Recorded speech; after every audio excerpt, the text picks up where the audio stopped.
لو فهمك عن الأساس الجنائزي عموما بما فيهم المقتنيات الشخصية بتاع الشخص نفسه، لو فهمك إن هي معلش يعني شروط، وإن شرط هدخل المقبرة ألاقي تماثيل 15 سنتي وتماثيل 21 سنتي وتماثيل 31 سنتي وتماثيل 51 سنتي وتماثيل 71 سنتي، امال ايه؟ مش فرعوني بقى؟ فلو حضرتك من الناس اللي وجهة نظرها عن الأساس الجنائزي والمقتنيات الشخصية إن هي كلها هدخل ألاقيها توت عنخ آمون، بما إن لقوا مش عارف كام ألف قطعة في توت عنخ آمون، يبقى أنا أخش ألاقي حاجة ألف حتى قطعة ولا حصل. ده ليه؟ ده راجعة لشخصية المتوفى، مكانته، على مكانته الاجتماعية، طبقة تحت المتوسطة، وعلى حسب الفترة اللي هو كان عايش فيها. الفترة دي كانت مقتنياتها ازاي؟ تحت المتوسطة ليه كذا، ومقابره بتبقى عبارة عن كذا أو كذا في كذا. طبقة متوسطة أو فوق المتوسطة بيبقى مقتنياته معروفة. علية القوم والكلام ده بيختلف، حتى اهو لو عامل مسطبة، وعلى حسب نوع المسطبة كمان، لأن دول 5 أنواع، وعلى حسب نوع المسطبة مش كل المقابر بيبقى مقتنياتها زي بعض. يعني مثلا المصاطب ده معروف ان لها الملوك، بس مصاطب النوع معين في المصاطب ممكن يكون مشرف على العمال في الوقت ده عن شيء معين، مثلا يدفن في مسطبة، بس مسطبة نوع آخر غير النوع بتاع الملوك ده. فما يشرطش يا ابن عمي، لو وجهة نظر حضرتك برضو من الناس اللي مقتنعة ان ما دام اتقال لها عندك آثار وقال لك ده فرعوني، يبقى انا كده هدخل المقبرة هلاقي 4 5 6 7 آلاف 10 آلاف قطعة وتمنها 100 مليار و100 مليون و100 مش عارف ايه، والوسيط هياخد مليارات اذا دي تنفي لك ان مش كل المقابر فيها تماثيل ذهب وتماثيل حجارة وتماثيل مش عارف ايه وتماثيل نوع كذا وشيست وبازلت وجولد ويقعدوا يعدوا لك 30 40 نوع من التماثيل اللي لازم تبقى موجودة في المقبرة. يعني بكلامك ده ان كده المقتنيات والاساس الجنائزي مش شرط الاقي اللي لقيته هنا في المقبرة ده الاقيه في المقبرة ده؟ مين قال لك الكلام ده يا صديقي؟ بمعنى يا صديقي، في فترة من الفترات سواء قديم أو حديث أو عصور وسطى أو عصور انتقالية، ممكن تدخل نوع من أنواع الدفن اللي هو الطبقة لتحت المتوسطة، تلاقي مقتنياتها أشياء بسيطة زي التمايم، خواتم، وده مش معظمها ذهبية، وجعارين صغيرة. في نوع دفن آخر يا صديقي طبقة متوسطة مثلا هيزيد عنها أشياء صغيرة. ممكن تدخل لطبقة أعلى شوية تلاقي تابوت خشبي جواه المتوفى وبعض من التمائم الغير ذهبية. في نوع آخر ممكن تدخل المقبرة يا صديقي تلاقي تابوت خشبي كانوبي، اللي هي الأواني الكانوبية، وشبتيات.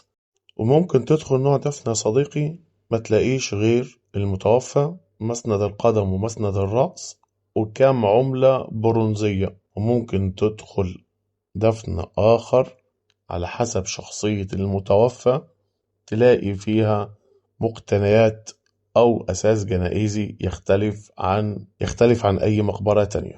وطبعا المقتنيات في مصر القديم تختلف عن مقتنيات العصور اليونانية والرومانية وما شابه ذلك. إذا معنى كده يا صديقي إن اللي بتشوفه على النت ده واللي يقولك هات الميزان ووزن التمثال وقيسه، عشان شرط إنك هتخش المقبرة أو هتخش أي مقبرة هتلاقي المقاسات اللي احنا ذكرناها أو اللي هم بيذكروها أو اللي هم بيحاولوا يفهموك إن هي موجودة. طيب أنا هديك دليل يا صديقي من أرض الواقع حضرتك شاهدته أكتر من مرة على أماكن موثوقة، اللي هي زي اكتشافات تم تصويرها وعرضها على منصات. وطبعا حضرتك أثناء الاكتشاف وعرضهم للمومياوات أو للموميا نفسها وبيرصوا الأشياء حواليها كده، تكتشف حضرتك إن اللي قدامك حتتين خشب على حتة فخار على مش عارف قطعة إيه على شبتيات صغيرة على مش عارف إيه. طبعا تستغرب،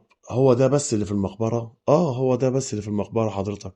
إن مش كل المقابر يا صديقي زي ما قلت لك فيها اللي انت فاهمه، او فيها عدد الوف مؤلفة من القطع التماثيل. فيبدأ هو يعمل ايه يا صديقي؟ يبدأ يشككك ان الهيئة قبل ما بتطلع الحاجة دي وتعلن عن الاكتشاف بيشيلوا التماثيل كلها والذهب كله ومش عارف ايه، ويعرضوا لنا حاجات كده وخلاص. طبعا هل ده كلام صح؟ ده كلام مش صح. ليه؟ بدليل لو هو كان بيعمل كده ما يقدرش يعلن عن الاكتشاف، واللي هتبقى فضيحة بعد كده. انت اعلنت عن اكتشاف مفيش مقتنيات ليه، ومقتنيات الاكتشاف ده اتعرضت في مكان اخر او في متحف اخر، فتبقى فضيحة وما ينفعش الكلام ده، وما ينفعش اصلا. طبعا هو بيقول لك كده عشان يخاطر يعمل لك الفخ المظبوط، ويبدأ يوقع حضرتك في مصيدة ان كل المقابر فيها تماثيل وفيها ذهب وفيها سبايك وفيها وفيها وفيها وفيها، وان اللي بتصوروا هيئة الآثار ده بعد ما بيكونوا شالوا مش عارف ايه وعملوا كذا وخدوا حاجات لنفسهم ووزعوا على بعض. يا عم ما ينفعش الكلام ده اصلا، كله كده، كل ده وهم. كل ده يا صديقي بيتعمل لك فخ لا اكتر ولا اقل لوهمك وتغييبك عن الحقيقة. لغرض ايه؟ هو غرض الفلوس يا صديقي اللي حضرتك بتدفعها على شكل حفر أو للدكتور أو تأمين أو وسيط أو بتشتري وتبيع أو الكلام ده. طبعا يا صديقي أنا طالع أكلمك عن شيء معين بيتشاع عليه أو بيحاولوا إنه يوهمك بيها. مش طالع أتكلم في موضوع البيع والشراء، ولا أنا طالع أتكلم تبيع فين وتشتري فين، ولا مين بيشتري ولا مين بيشتريش، لأن دي ماليش علاقة بيها، وإن ده خطأ قانوني والقانون يعاقب عليها سواء اتكلمت فيها أو مشيت فيها.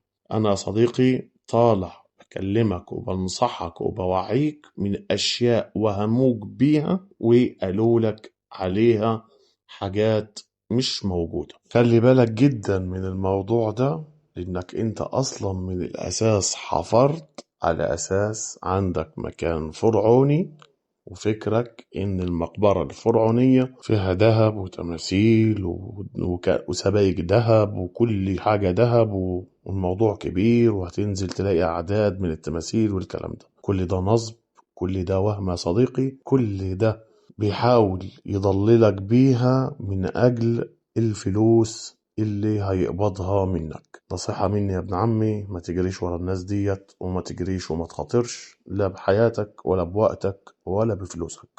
وارجع واقول لك تاني ان كل ده يعاقب عليه القانون، وان دي تعتبر جناية سواء بتنقف في ارضك او بتنقف في ارض غيرك او بتنقف في ارض اثرية او خلافه.